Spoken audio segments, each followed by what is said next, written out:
Hey y'all, welcome to the Womenomics Podcast. We are so super excited. You're tuning in for another week with us. We have a super dope guest, but before we get into that, let me introduce myself. I am Tiara Bryant, one half of the Womenomics Podcast.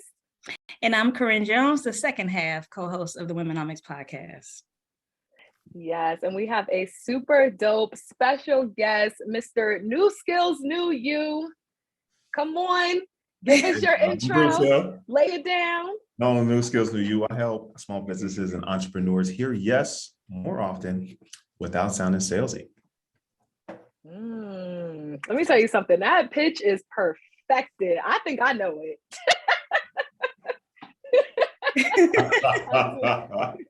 It's catchy. You can't forget it. No, not at all. So I just want you to go into a little bit about, because we always start off our interviews with the same question. When did you know you could be an entrepreneur?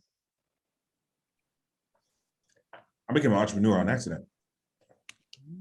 Okay. I was working it was my first commission sales job.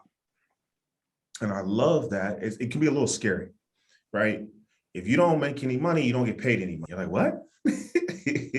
That was an introduction to entrepreneurship because you don't get any credit for just showing up. You get credit for results. You can't get results without showing up, but those are two separate functions. Let me get ahead of myself. So I was getting pretty good at it. I was like, I want to move up into management. In my head, CEO is the top, big boss, right? Money, power, respect. So I wanted to be CEO. They said, well, you don't have enough leadership experience. I said, okay. So I said, where can I add value and gain some experience at the same time? And so I found something called Toastmasters, Leadership and Communication. Now I have an unfair advantage because I started speaking at like 9. So by the time, you know, I've already 25 years in, let's go. So I said, okay, I'll help them with their speaking skills. That's where I can add value. I did such a great job, and I do brag. Y'all mind if I brag? Oh, please. Listen, we love a brag. I like to brag. Yes, indeed. Yes. So I'm gonna get to the essence of the question here in just a second. I had so much value. They're like, hey, you're gonna be president in September. I said, what you mean? They're like, yep, congratulations. I was like, hold on. We're not gonna vote? You ain't even asked me? He's like, we are asking you. You start in September. Wow. That's not how questions work. And what happened was every time I started to help people with their presentations, whether it was for work or for the club, they would get the raise, they'd get the promotion, they'd win the competition. And so one day somebody was like, hey, how much do I owe you? I don't know. I was like, $100. And so I worked with them about 3 hours. And so to get $100 for 3 hours, I was like, yo, I could get paid for adding value. This is great. And that's when I accidentally became an entrepreneur. Now I want to tell y'all right now, go to my website, you copy my link. It's not $100 no more. Right. Look, the price done went up. Right. The price is up. No, that's what's up. I love it. That's how I became an entrepreneur. Oh, yeah. So did you always feel like you could do it? Like, let me rephrase that question. Was that something that once you started working that you wanted to do in the future? Like, did you always kind of have a 9 to 5 mindset? Like you wanted to work for someone, or did you always have an inkling to wanting to work for yourself, even if you didn't know how you were going to do it yet? Wow. Okay. That's a phenomenal question. And there's 3 answers. One, I don't know if I heard the word entrepreneur until I was 30. Wow. That wasn't even a concept I was familiar with. And you've talked to me, right? I know physics and biology and history and languages. I never heard of being an entrepreneur. So that's the first part. The second part was both my parents worked in government and retired in the military, even like the most employee of employees, respectfully. I love them. Shout out to mom and dad. But I think the most important part about being an entrepreneur for me is that I'm incredibly lazy. And I work really, really hard, so I don't have to work really hard. So last month, I spent a week in the Dominican Republic, and then I spent a week in Vegas. You can't really do that with a job. And that's what motivated me to say, hey, I was aspiring to be CEO and run the company, but I discovered along the way, and we could talk about that transformation, because one new skill will change your life. I discovered along the way, I was like, oh, you can start the company. I was like, you can do that? And that's when I realized that I wanted to have time freedom and location independence. Shout out to Marcus.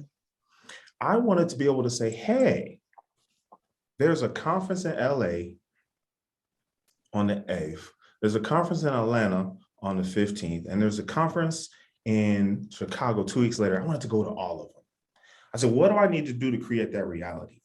And what makes me a stronger entrepreneur is because I recognize that I don't want to do all the work. And I may not even be the best person to do all the work.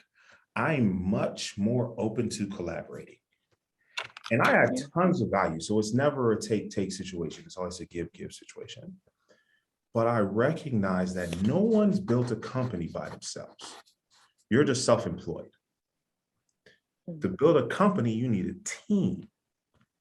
And so those leaderships I learned from adding value to Toastmasters, the sales skills I learned along the way have made me a formidable entrepreneur. And I'm really excited at my growth. And I'm really excited at the people I have on my phone that call me and ask me for advice now.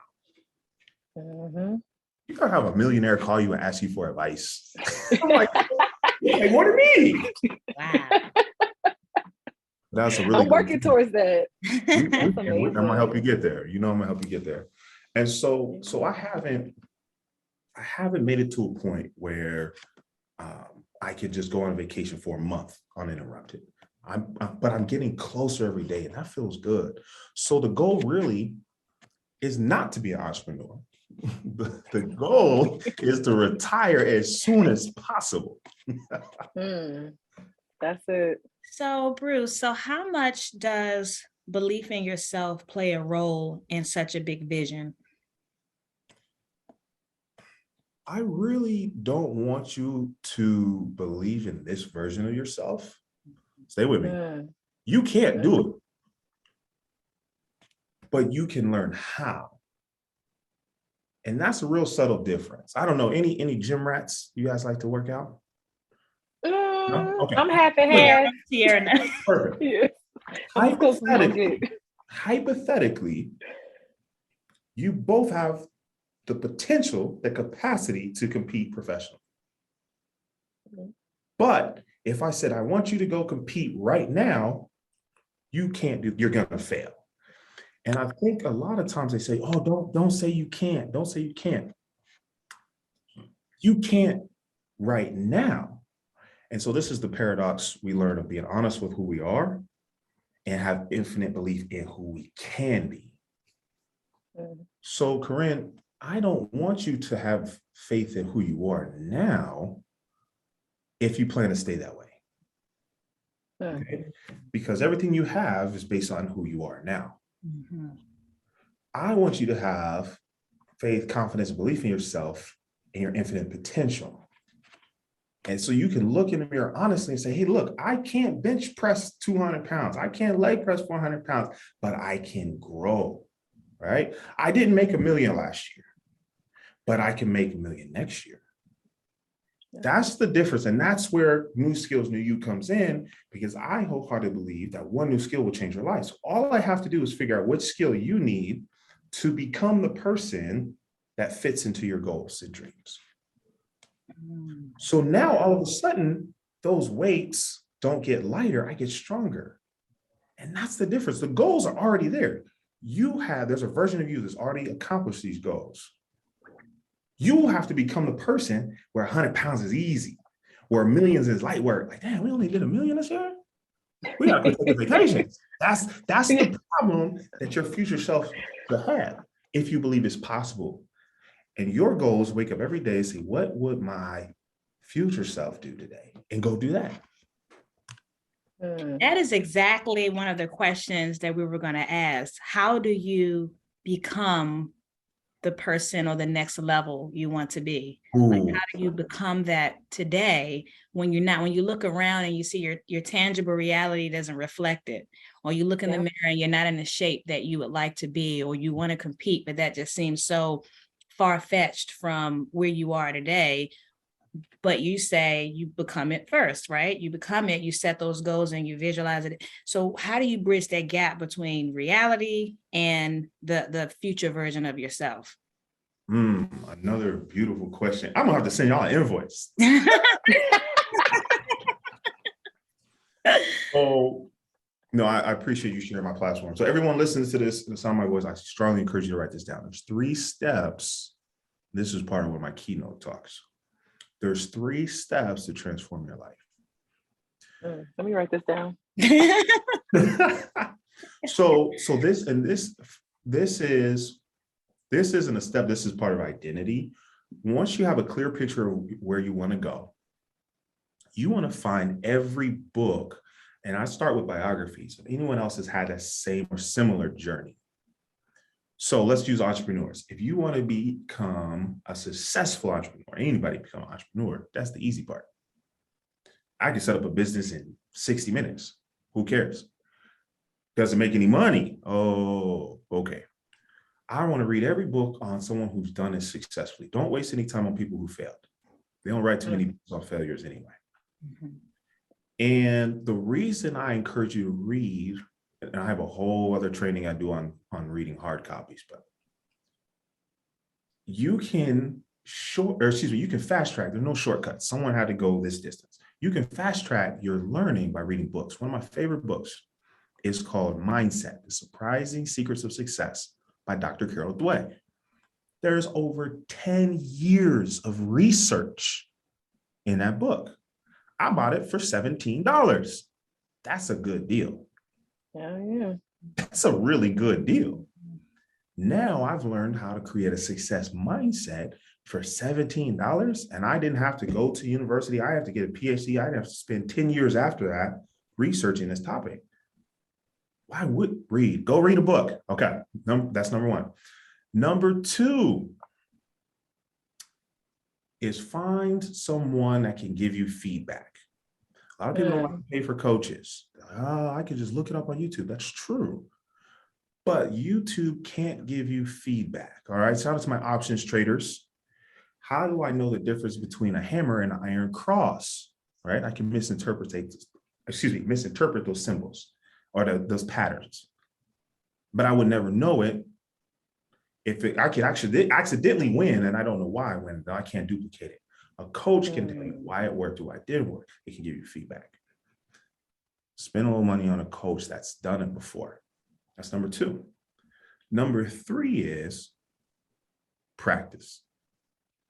Number 3 is practice. The reason I speak so confidently, you can never catch me off guard. Yesterday, my buddy calls me. He's like, Bruce, my guest canceled. Can you hop on the podcast? I said, when is it? He said, now. I was like, I'm ready. It's because I've already practiced. You don't call me, say, hey, we got a podcast coming up, and then I practice. I've already practiced. And what you can do to accelerate your success is to practice more and more often. So I'll say that again. You want to accelerate your success, practice more and more often. Practice creates perfection. Perfect practice makes perfect. And what happens is a lot of people wait to get perfect to practice, and guess what? That never happens. Practice is the path to perfection. So I wake up every day and I practice the things that 8-figure Bruce would do. I read, I teach, I learn, and I practice. There is not a day that goes by where I don't practice speaking. Even if it's alive, it's a real, of course, 8 days a week, somebody's going to get these new skills. So what happens is anyone could call me right now. Dr. Cheryl Wood, shout out to Dr. Cheryl Wood, the most phenomenal woman speaker worldwide. She's like, Bruce, I need you. I'm ready. All right. I ran into Jessica Matthews, an amazing woman entrepreneur. I love Black women. Like, if y'all ever look on my page, like, it's all Black women. Shout out to Black women just because. Right. I ran into her at a conference, and she said, we need help building a sales team. I'm ready. So a lot of people wait till they're older, their kids go to school, they retire, they save 10,000, and they miss lots and lots of years of practice. So, Corinne, how do we become the version of ourselves that accomplishes the goal we have in our mind and vision? We're going to read, we're going to get a coach, and we're going to practice every single day. Yeah. It's a formula you can't miss. Right. It's just the only measurement is how much effort and energy you put into it to accelerate the timeline. Mm-hmm. There's four currencies. There's time, energy, and there's money. If you don't have money, you need more time and energy. Mm-hmm. That's what I do every single day. So the only end result, the only possible outcome, the only future reality is success. I mean, I like that. Yeah. That's a foolproof method. I was trying to find cracks and there ain't no cracks. But I do have a follow-up question about it though. What if, Bruce, you're not ready? If you're called for an opportunity and maybe maybe you not being ready is a perception. Maybe it's an opportunity that you think you're unfamiliar with. How do you approach that? Because my guess is that you really are ready. It's just something new. How do you navigate that? So I have a whole nother class on this one. It's fear versus uncertainty. And people will tell you that fear stops people from moving forward. I believe that fear is important, right? If you see a tiger, I grew up in Ohio. Yeah, shout out to Ohio. At one point, my buddy calls me. He's like, Bruce, where are you? I was like, I'm chilling. He's like, but where are you? I was like, I told him where I was. He was like, a tiger got out. Okay. Damn tiger escaped the zoo. All right. I want you to be afraid. I want you to be afraid. I want you to go inside, call animal service, whoever. All right. That is a biological response to danger. All right. Now I'm preaching.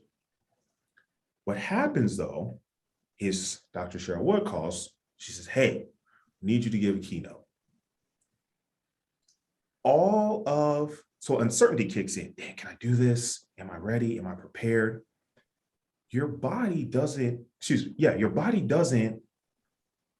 recognize the difference between fear and uncertainty. What happens? Your heart rate speeds up, your adrenaline spikes, your higher brain functions shut down. What does that sound like? Well, biologically, it's fear, but there's no danger. Mm-hmm. So let's get that out of the way. So part of it, am I ready or not, could be your perception. However, you have to recognize there are times opportunities will show up and you won't be ready. One of my favorite opportunities came along. It was a company, brand new company. And they're like, hey, minimum buy-in is 5,000. I didn't have 5,000. I wasn't ready. Empirically, I did not have 5,000. This isn't a mindset thing or you got to think positively. No, you swipe the card, it's getting declined. So there are scenarios where opportunities will come along, you're not going to be ready and you're going to fail. The difference is, we talk about success mindset, is you recognize this is another unit of practice and it's not wasted. That's the shift. You did fail. You were not ready. That's tough. And this is the paradox of and you're better. You got a little better. You know what you need to work on. I need to have a contract ready when she calls. I need to have a licensing agreement. I need to have it type 20 or type 40. Okay. You can't go over. It's not an option. Now you know what to work on. Now, work backwards, reverse engineer, say, okay, what do I need to prepare? Does that answer your question, Ms. Green? Yes, it does. Thank you for that. So Tiara, did you have a question? Because I keep seeing your eyes darting. Did you have a question? I know. Because it's just so much information flowing. It just gives you so many things to think about, because we do just limit ourselves so much. We have so much like mental chatter. And first of all, I love that you provided an alternative to fear, because I feel like we grasp onto that so much. We hold it so strong and we don't know how to break away from it. And so we had an episode, talking about fear and how to get on the other side. But I think just emphasizing that fear typically resides where danger is an opportunity, to happen. Whereas in certain situations, no danger is around. There's nothing dangerous about this. There's nothing that can physically harm you on the other side of this. Literally, you're just not certain. And so I think that's honestly the first time I've ever heard even those two in the same sentence, those two in comparison to each other, explaining the differences. So first of all, shout out to you, Bruce, for that, because that gave a new perspective for me. I love that, because when on those moments when I start to claim fear, I'm going to immediately start looking for where the danger at. And when I realize that that's not present, the idea of fear will start to absolve, because that's not present. It's something else. We have to claim something else. We're so, used to claiming these words that are very heavy. They're very heavy. Yeah. So I would love, Bruce, for you to share, like, I know you shared, your 3 steps to transforming your life. I know you shared some of the things that you do on a daily in order to, show up for your business every day, show up for yourself every day. And I know you really focus on that professional and personal development because they're intertwined. Or actually, that's my question. Do you feel like they're intertwined, professional and personal development? Let's think about it.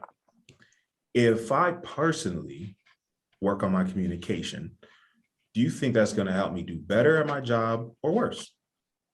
Better.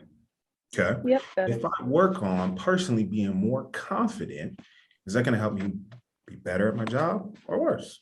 Better. Better. What if I learn to become more organized? I learn how to manage myself through time. Will I be better at my job or worse? Better.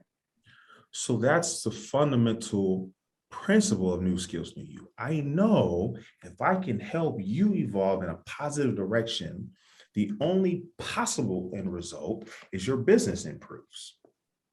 Okay. I get the formula. Okay. Yeah, I like that. So Bruce, how do you start your day? I'm always curious about people who... How should I start my day or how do I start my day? Both. Give us both. All right. So I'm going to teach you something.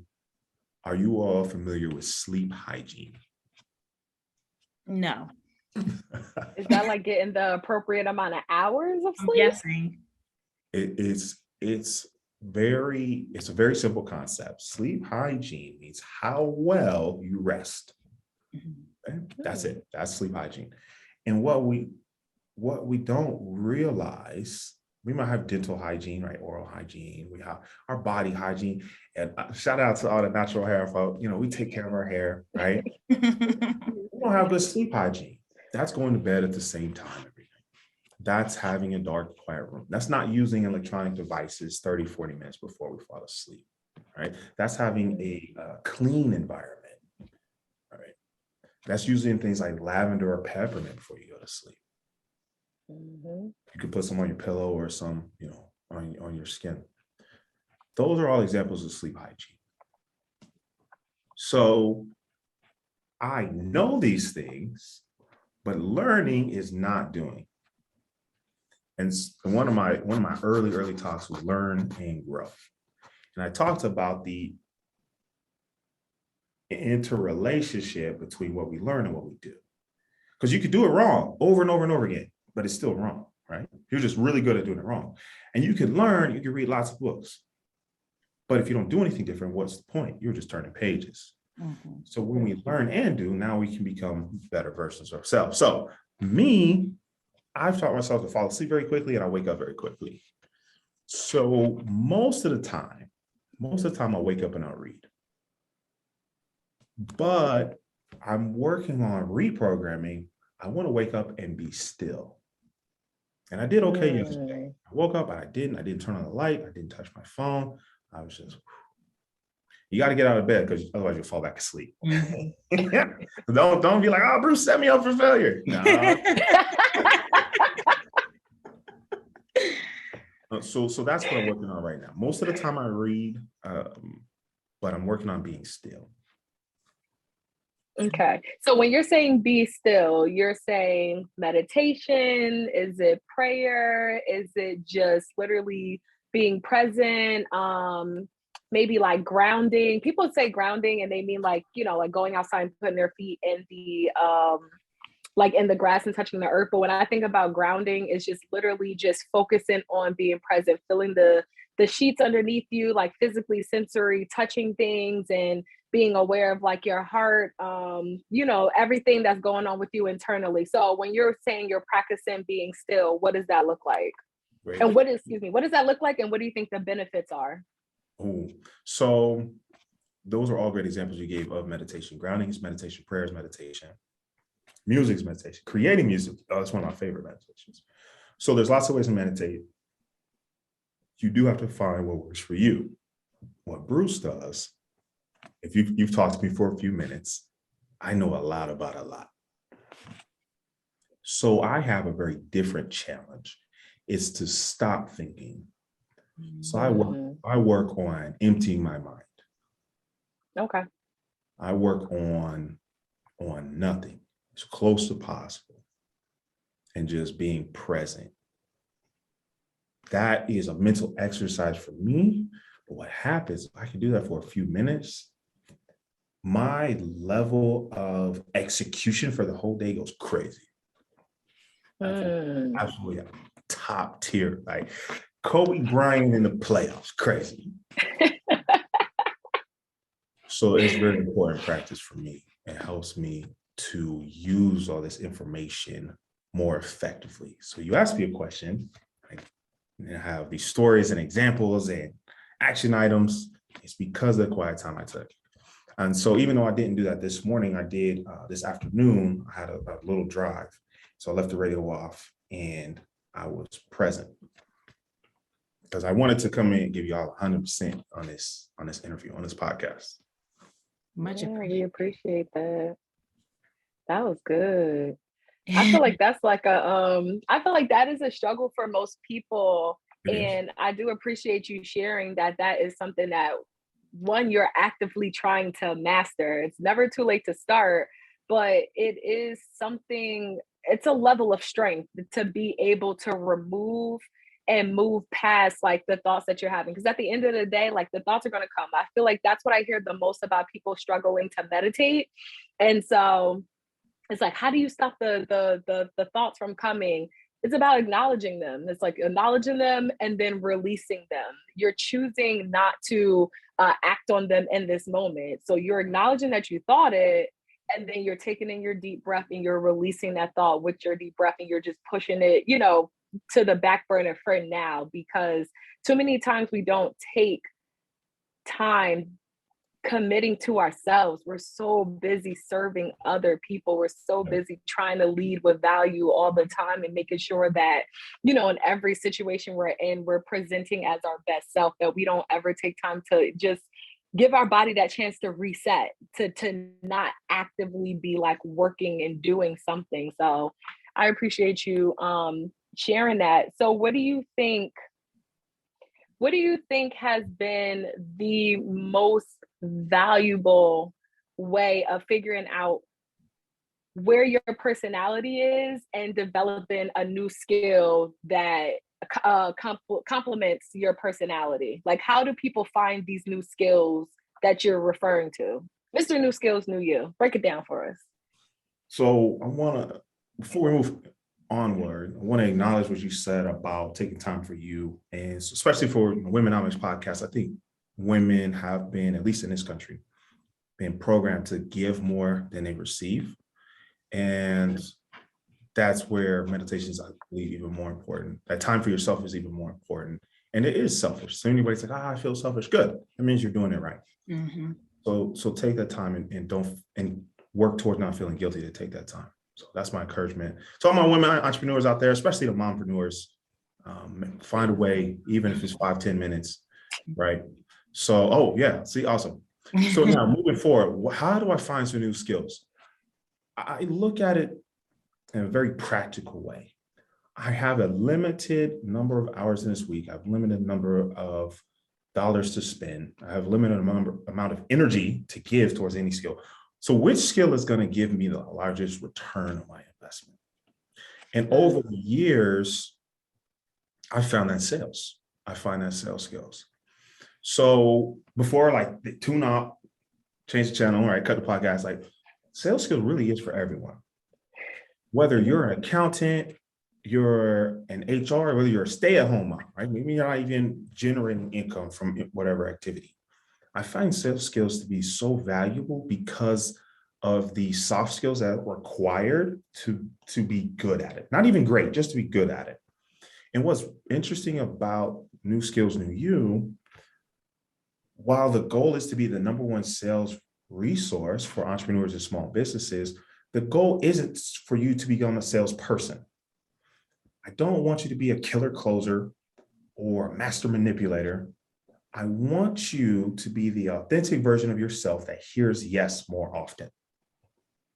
And I accomplish that by teaching 5 fundamental skills.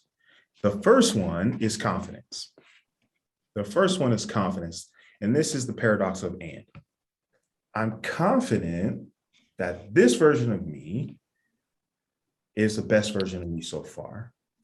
And I'm confident I can continue to grow. The next one I teach is listening. Listening is the most valuable sales skill, hands down. And it's really an unfair advantage. When I learned to listen better, man, I made more money. My relationships improved. I would start getting like free food at restaurants. It was crazy. I was like, I almost felt like what's one of those sci-fi movies where like mind control? Listening has been a phenomenal skill. So even if you don't have a job, you don't earn any income, listening is such a wonderful skill that improves the quality of your life and your relationships. So I love teaching on listening. So we've got confidence, we've got listening, communication. Now, what's interesting to me is I get pushback sometimes. Like listening and communication are the same thing. They are not the same thing.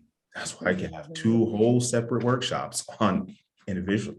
A lot of people are talking, making noise, flapping their gums, as a country folk like to say, but they're not communicating. So we're talking about communicating effectively. I taught a workshop 2 weeks ago for David Power Talk. Shout out to the Power Talk team.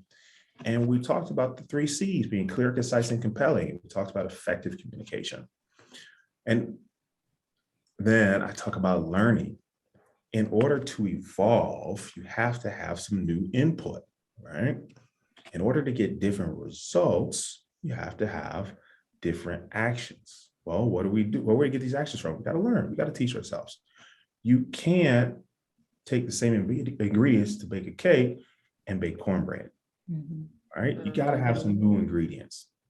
And what's interesting is I learned all those skills in the process of becoming a sales professional. If anybody's counting, that's 4.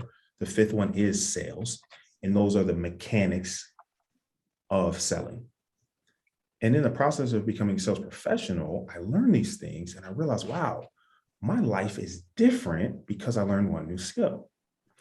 And that's where ding, light bulb comes on. I was like, oh, new skills, new you. Got it. Lock it in. And that's what I work on. And that's why a lot of the folks I work with don't even have businesses. So if you ask me what skills you should work on, I'm going to tell you one of those 5 or a combination. But this goes back to the books. So if you say, hey, I want to be the best, let's use baking again. I want to be the best baker worldwide. I'm going to go read books from people who are baking. And then I'm going to find the skills that they had, and I'm just going to go copy those skills. So if there's 100 skills that you can learn, and I'm sure there's thousands, right? But there's 100 skills, you read that book and you realize, hey, I see these 3 over and over again. So guess what? You can fast track your success by just getting straight to the 3 skills. And that's actually the blessing and the curse I have, is I learned 100 skills. I know so many random things. don't make no sense. Right? I'm a mortgage originator. I can sell life insurance. I studied nursing for a little bit on accident. That was a funny story. It doesn't help me at all. Once I picked a couple skills and then just jumped in, that's when you started to see my success accelerate. So does that answer your question, Ms. Ryan? Yes. So when, you know how, I guess, I don't know if it's all entrepreneurs or it's just Corinne, but sometimes we get bright ideas and we kind of, we drop what we're doing, drop what we're focusing on and jump on something else and get a little taste of that. And so we're kind of, I don't know if it comes from impatience or just constantly trying to innovate and be creative, but how do you hone in on, for your business and for your journey? How have you been able to hone in on particular skills, and also not being distracted by new opportunities, new ideas that come along that may be vastly different? So this is what makes entrepreneurs entrepreneurs.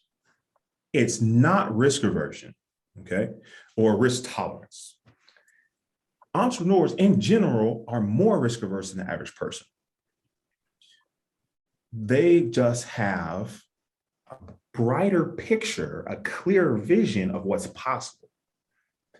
And if you start to really explore, it's all possible. And so entrepreneurs get excited. They're like, that's possible, and that's possible, and that's possible, and that's possible. So now you spend 10 years going one step.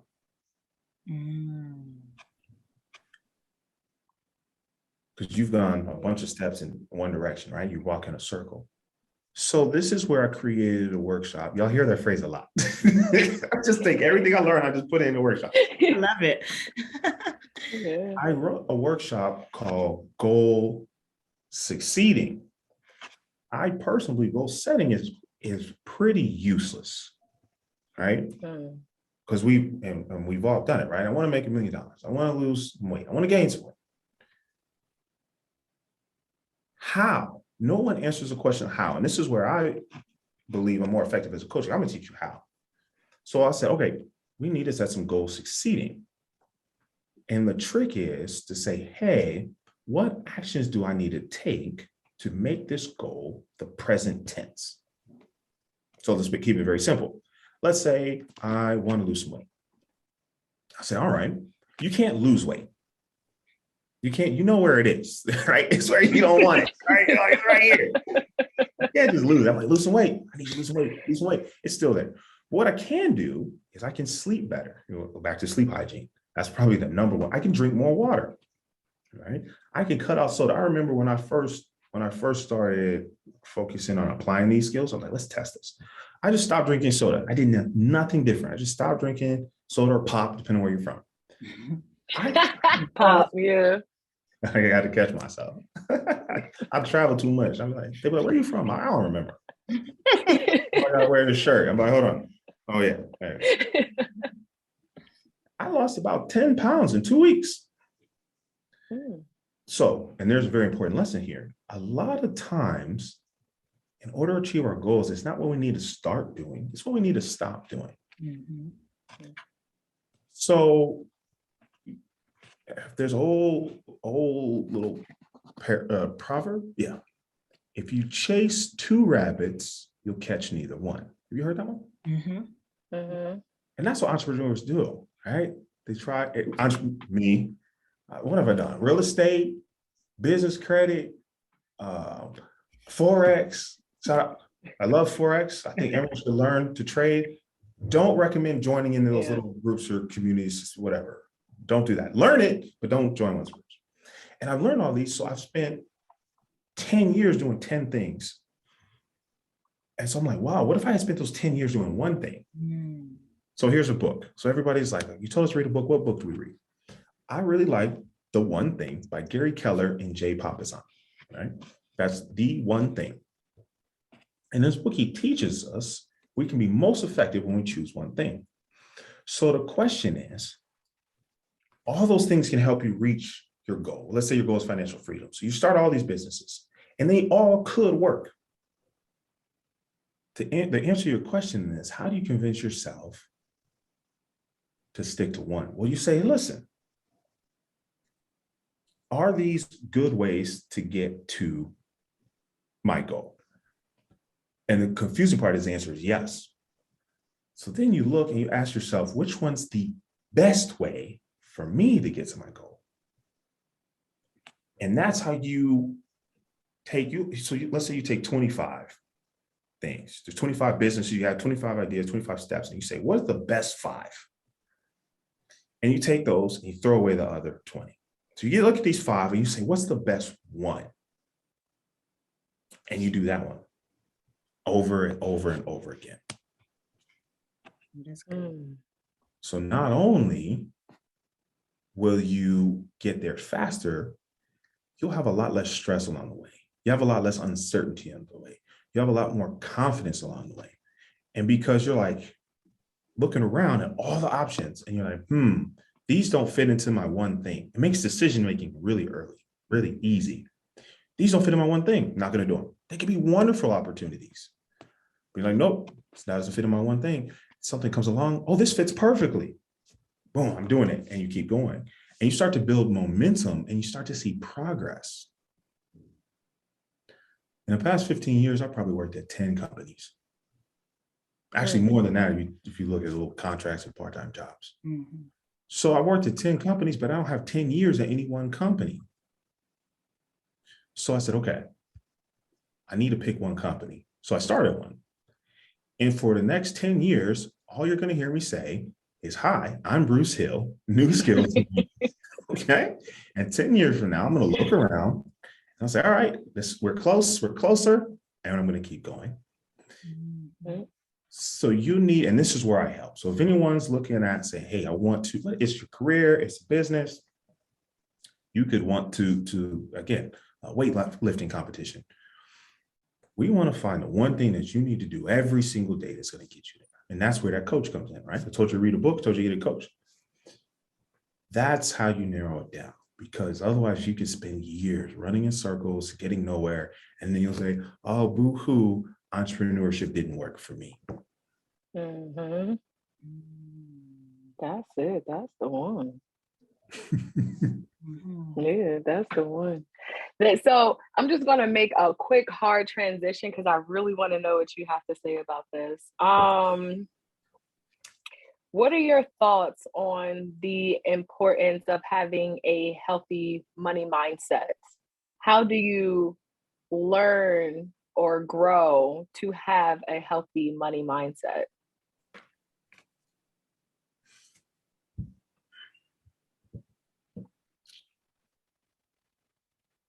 So mindset is a skill. And the challenge we have is we are practicing that skill every day unconsciously. Mm-hmm. Whether we're watching the news or listening to music or listening to our family, I think that's a tough one. Because depending on their financial success, they're going to teach you their financial habits. Now, the challenge is where they are in their life is based on the decisions they made up to that point. The decisions they made are based on the thoughts. What's the good news is you can change those thoughts and impact your decision and transform your life. Yeah. Now, we go back to the paradox of and. I don't want you to wake up and say, I'm a millionaire. Because what's that TV show? The lie detector said, determined.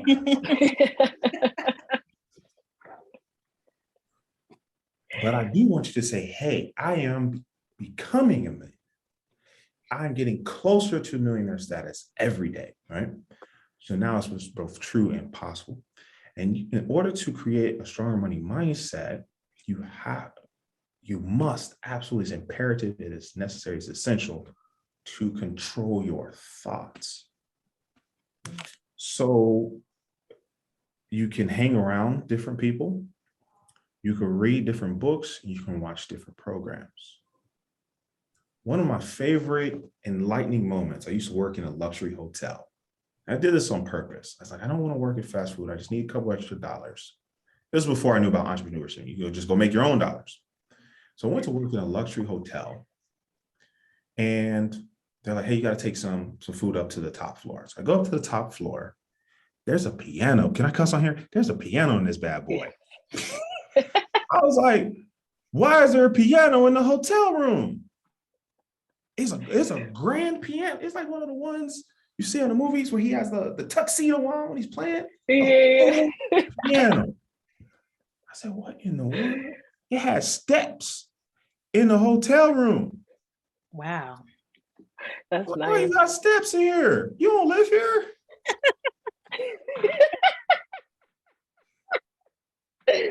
I come to find out that it's $10,000 a night. Ooh, damn. And he booked it for 30 days. Here. Okay? Somebody do the math for me. He spent $250,000. Probably don't even know how to play the piano. It never occurred to me. So now my mindset shifts. My mind expands. Once it expands, it can never return to its original size. I said, what type of life would I have to be living? What kind of wealth would I have to create? Well, that would even be an option. Yeah. You want to stay for 2 days or 3? Yeah, just block off the month. Yeah. What? Wow.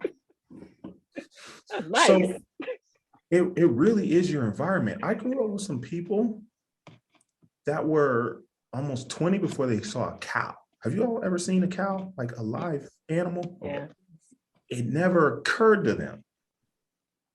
So I think I know that exposing your mind to new ideas is the first thing to shift your money mindset. What's possible? And then to look at those every single day. Because a lot of times we look at our bank account every day, that doesn't have too many commas in it. Yeah. Maybe it's red some days. We look around at the car we drive in, the clothes we wear, and so you can really quickly and unconsciously again get into a poverty mindset. And that's where it's necessary. You ever hear people say, hey, you got to drive in nice neighborhoods and picture yourself there? Yeah. I personally don't want to buy a big old house. I like to travel. Ain't no reason to have a big old house, ain't nobody in. But I want to remind myself of what's possible. So the formula is the same. I read books about wealth. I read Forbes magazine. That was a good one because it introduced me to concepts that never occurred to me. I got a coach, someone that could help catch those things I say unintentionally and help me to reshape my mindset. And I practice.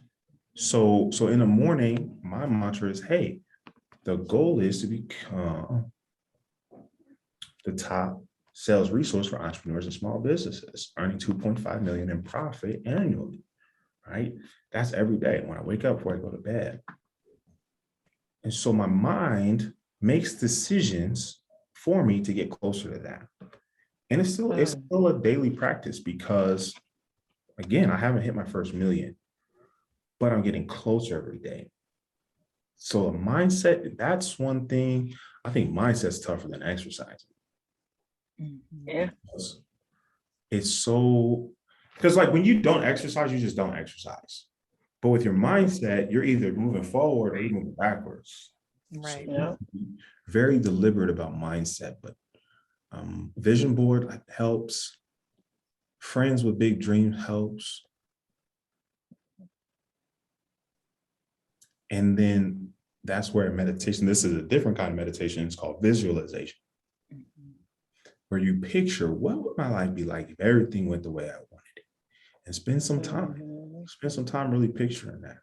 That's a tough one, but it's possible. Yeah.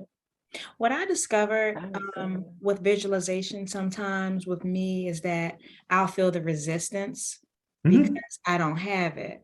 And so what I started to do that eases the resistance is also visualizing the hard work that it may take to get it, because it's a little uncomfortable, or the milestones I have to achieve in order to get to that goal that I'm envisioning in my head. So if it is a 8-bedroom mansion, for instance, well, I don't live in one, and I know what that mortgage probably looks like. So so instead of fantasizing, I start to tense up and may feel like I can't get it. So I'll start picturing myself working towards it, grinding, having a season in my life where I'm just super laser focused, and that's the uncomfortable part. So I'll couple that discomfort with the pleasurable fantasy, the visualization of what I actually want. And then it just, for me, it's become a little bit easier. I don't know if anyone experienced that resistance, but I do. And I used to beat myself up because why can't I just relax and enjoy the idea of it all? But I've experienced life. I'm not a little girl. It was so easy when I was 10. I could lay in bed. If I was like punished or something, I could lay in bed and visualize a world full of candy and it'd be real. But now I'm like, oh, well, what about this? What about that? Oh my God, the property taxes on that house. Your mind starts to go. And so I just couple it with the uncomfortable things that'll still get me there. And then it feels a little bit more possible. Okay, I've got to challenge this when we still have a few minutes. It is not difficult to create wealth. Hard work you cannot work hard to $1 million. I actually did the math on this. If I wanted to, at the current rate of my current income, if I wanted to make $1 billion, it would take me 6,700 years. God damn. So we got to pull this out. This is so important that everyone listening. What she said was true, but it's not accurate. You will feel resistance. You do, right? You can't argue that's how you feel. But hard work isn't the solution. The hardest working people that we know are also the poorest people that we know. So here's what I want you to picture. I want you to challenge you here. I want you to picture adding value. That's the secret. I've doubled my income. I doubled it once by increasing value. I do. If you hit me up, New Skills, New You, and just remind me, say, increase your revenue. I think it was the workshop I did. And I talk about it in here. I doubled my income once, and I effectively doubled it again because I made the same amount of money and I worked half the time. How did I do that? I increased my value. I increased the value that I gave. Everyone, listen to me. You are intrinsically valuable. I live in the United States. I say currently because I might be on an island somewhere. WhatsApp, don't call me. So, here I got it. My international travelers, they'll get that one. So I realized that I'm working less and I'm making more. What happened? I added more value. So intrinsically, you're valuable. You don't have to go earn more money, have a title to be valuable. But when you give away that value, it has an exponential rate of return. This is where you can start to become a millionaire. You could have hustled your way to a couple 6 figures. But when we talk about creating wealth, it's an exchange of value. So the resistance is natural because it contradicts what you've seen. All right. That's the uncertainty again. So there's two levels to this. Picture where you can add value and picture the impact on the folks' lives that receive that value. This is going to create some positive emotions. Take those positive emotions and then focus on the sensory details. What does that mean? Marble floors. What would it feel like if I was barefoot? Anybody's walked on marble floors? They're cold. Picture opening the fridge door, right? You got that big old Samsung 8-foot fridge. It's heavy. Picture the bath, the warm water, and the bubbles. Focus on the sensory. Those tap into our more primal self. And those emotions and feelings are going to be tied to the amygdala versus, I want to say it's the neocortex. And that's going to help it become more real to you. Stop picturing hard work. I don't want you to work hard. We'll focus on adding value. Then that's going to bring a reality to the present faster and with less resistance. Because there is an exchange, and that's what your brain's trying to do. I have to do this to get this. Well, instead of hard work, we're going to switch it. We're going to add value. So it's going to satisfy your natural tendency. Hey, there has to be some exchange. And there is. But it's not your time. And it's not the grind. Hope that sets you free. Check in with me in a week or two and let me know how it goes. Absolutely. Thank you for that. That's definitely a perspective shifter right there. Yeah, I love that. Well, Bruce, you broke it down, okay? All the way. You broke it down. Usually we have tell us what your mindset too is at the end, but what I really want for people to do is gather along the way. There's no way that we can summarize everything that you broke down for us.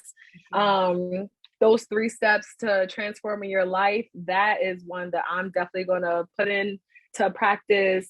Definitely just visualization. I love the idea of just being present with yourself in the mornings. Like, you gave us so many gems. That's crazy. Please tell the people where they can tap in with you. Thank you for the opportunity to serve. I had a lot of fun. You all asked some great questions. And I really want everyone listening to me, get there a little faster than I did. This took me way too long just to get a little distance.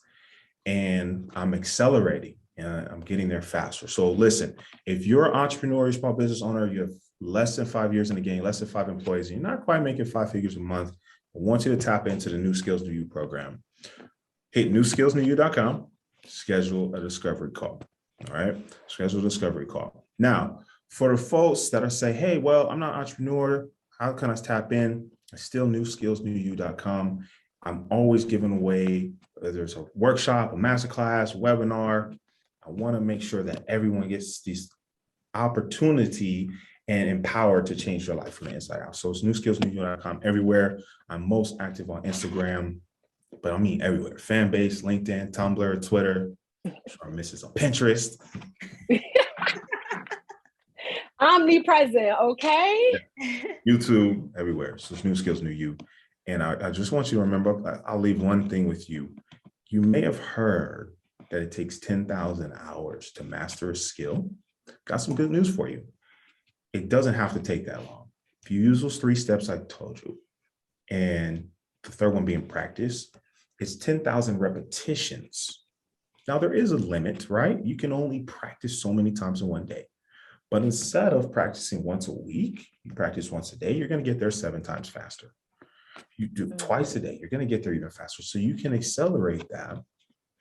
Because I don't know about you, actually, I'll quote Myron Golden. He said, the sooner you can achieve success, the longer you have to enjoy it. So you want to get there sooner or later. That's easy. So in order for you to accelerate, I want to encourage you to pick that one thing and do it every single day. And I'm Bruce Hill, New Skills New You. I'm going to help you get there. Tap in. Well, thank you so much for being featured on our podcast. We appreciate you so much. And everybody, be sure to like, comment, and subscribe to our channel. We drop a new episode every week on Womenomics Wednesdays. Have a good day, everybody. Peace, y'all. Thank you. Womenomics Podcast. Womenomics Podcast.